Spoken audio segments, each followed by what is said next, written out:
retraversons le Rhin et intéressons-nous maintenant à l'armée française. Et cette première vidéo sur celle-ci va revenir sur le recrutement. Comment recrutait-on les hommes dans les années 1860-70 en France? Et pourquoi cela n'était pas suffisant? Et que fit-on pour essayer de changer un système qui était obsolète? Donc, quand retentit le premier coup de feu du conflit, en septembre 1870, l'armée française était toujours, peu ou prou, organisée selon une loi remontant à 1818 et rénovée en 1832, la fameuse loi Gouvion-Saint-Cyr. Donc cette loi était à mi-chemin entre l'Ancien Régime. Donc, pendant l'Ancien Régime, l'armée était faite de soldats professionnels. Alors bien sûr, c'était en bonne partie racolé, ça veut dire recruter plus ou moins de force par les sergents recruteurs, mais bon, tout de même, c'était une armée de professionnels de parias qui était mal vue par la société, des quasi-mercenaires, et une bonne partie des soldats étaient des soldats étrangers, toujours en 1789. Donc on est à mi-chemin entre cela et la conscription révolutionnaire, la fameuse loi Jourdan de 1798 qui court sous la Révolution et sous l'Empire et qui envoie tout le monde au feu. Ou presque, évidemment. Là encore, c'est une image qui est un peu fantasmée. On vous décrit dans des livres l'ogre corse Napoléon qui envoyait tout le monde se faire tuer, alors qu'en fait les historiens ont montré que la Révolution avait beaucoup plus pressuré et plus rapidement les campagnes françaises que Napoléon. Donc, on va couper le court un peu, même si c'est une parenthèse qui n'est pas forcément le sujet, à tous ces poncifs du genre. Et on résumera en disant donc que l'armée française en 70 est un mix, entre guillemets, entre l'Ancien Régime et la conscription révolutionnaire. Alors, pourquoi? Eh bien parce qu'après la Révolution et l'Empire, il avait été impossible de conserver la conscription, c'est-à-dire le service obligatoire, ce qui avait été la principale cause de mécontentement durant ces périodes agitées. J'ai dit que tout le monde n'était pas enlevé des campagnes, mais il y a tout de même une bonne partie des gens qui sont allés se faire trouer la peau pour les régimes successifs, à tel point que les gendarmes traquaient les réfractaires dans les campagnes, réfractaires qui n'hésitaient pas à se mutiler. Donc ça, c'est aussi une réalité. Et il était donc impossible de conserver ce modèle hérité de la Révolution et de l'Empire. Donc en 1818, on change les choses. Et ce modèle a eu une certaine efficacité, puisqu'il a permis bel et bien à la France de disposer d'une armée qui a été vainqueur jusqu'en 1870. Donc là c'est pareil, il ne faut pas être trop prompt à tirer à boulet rouge sur un système, et on dit c'est mal, mais tout de même, je le répète, quoique bancal, il a permis à la France de vaincre jusqu'en 1870. Donc il était vu comme bénéfique par une bonne partie de l'opinion. Mais on parle de lui depuis 5 minutes là, mais en fait, en quoi consiste-t-il? Eh bien, la chose était assez simple. Les jeunes gens d'une classe d'âge, donc une classe d'âge, ce sont tous les hommes qui sont nés la même année, puisqu'à l'époque les femmes ne sont pas militaires, du moins elles ne sont pas combattantes. On les aperçoit, on les voit même encore en grande partie dans tout ce qui est les tâches comme vivandière, lavandière, blanchisseuse, ce qui sera beaucoup moins vrai par la suite, à la fin du 19e au début du 20e, mais elles ne se battent pas, et ce sont les hommes qui le font. Donc les jeunes gens d'une classe d'âge tirent alors au sort leur statut futur. Donc, c'est-à-dire que vous tirez un numéro. S'il est un bon numéro, vous êtes délivré de toute obligation militaire pour le restant de votre vie. Donc c'est quand même quelque chose qui est assez radical. On a bien vu ce qu'il en était en plus de l'autre côté. Tout le monde va à l'armée, tout le monde va au feu.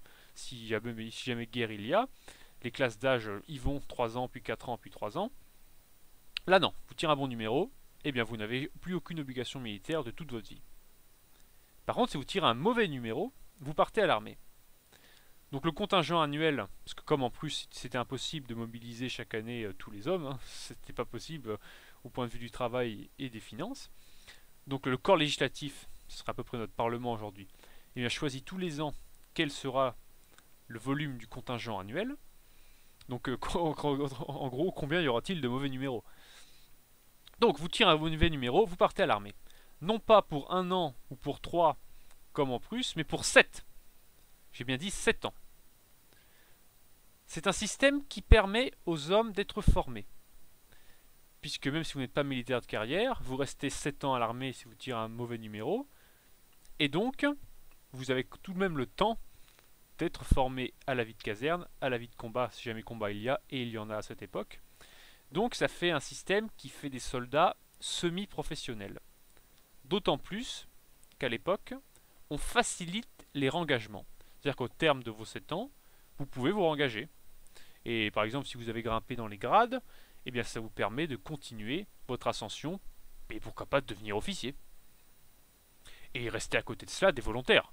C'est-à-dire qu'il y a des gens qui devancent l'appel, qui devancent le tirage au sort des numéros et qui s'engagent comme volontaires dans l'armée.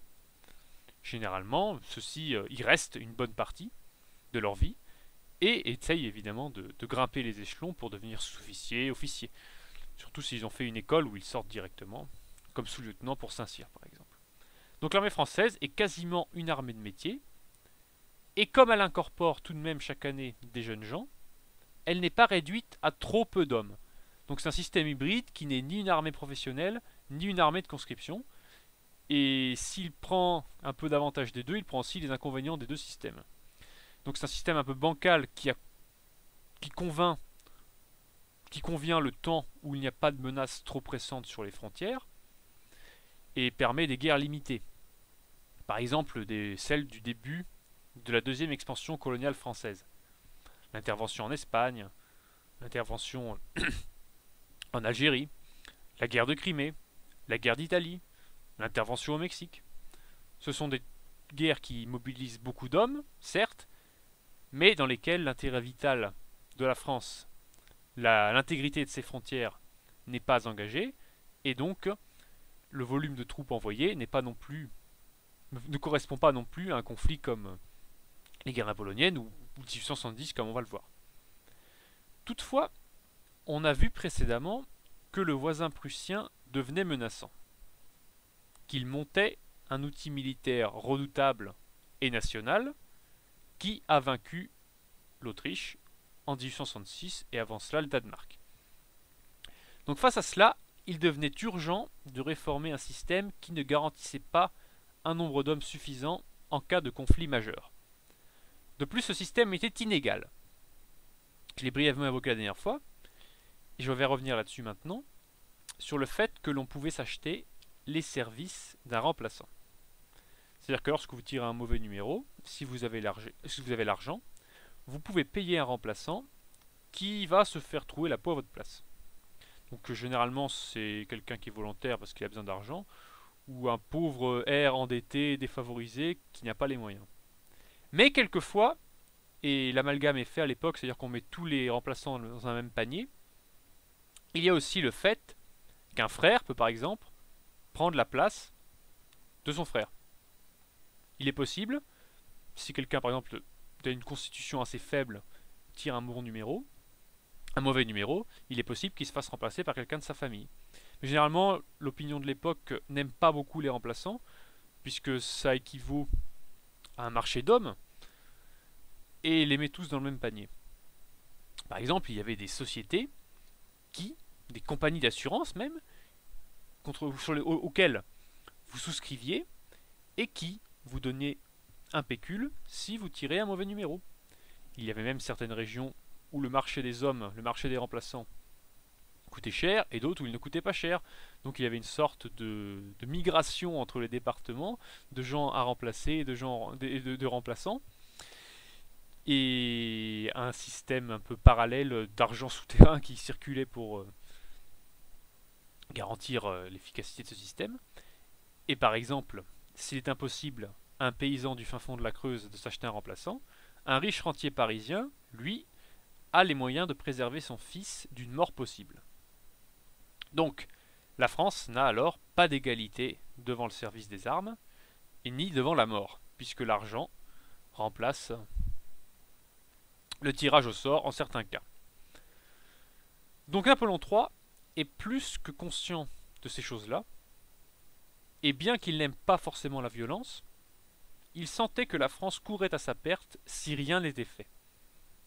Il voulut donc que l'on copiât la méthode prussienne et que l'on instaure en France un service militaire de 3 ans, universel, qui allierait donc qualité et quantité. Toutefois, et ce sera l'objet de la prochaine vidéo, on va voir qu'il y a eu une levée de boucliers extrêmement importante, et ce, de toutes les sphères politiques, militaires et civiles.